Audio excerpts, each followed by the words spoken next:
অন্তর্বর্তী সরকারের প্রধান উপদেষ্টা অধ্যাপক মোহাম্মদ ইউনূসের সঙ্গে বৈঠক করেছেন জামায়াতে ইসলামীর আমির শফিকুর রহমান।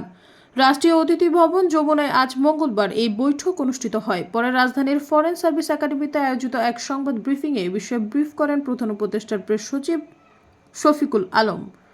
শফিকুল আলম বলেন, সৌহার্দ্যপূর্ণ পরিবেশে আয়োজিত এই বৈঠকে নির্বাচন, দুর্নীতি, অর্থনৈতিক চ্যালেঞ্জ ও জাতীয় ঐক্য প্রতিষ্ঠার লক্ষ্যে করণীয় বিভিন্ন বিষয় নিয়ে আলোচনা করা হয়।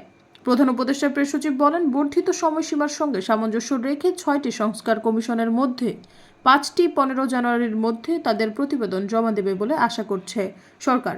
এ সময় জাতীয় নির্বাচন সম্পর্কে জানতে চাইলে প্রধান উপদেষ্টা এই বিষয়ে জাতির উদ্দেশ্যে ভাষণ যা বলেন তা পুনর্ব্যক্ত করেন তিনি।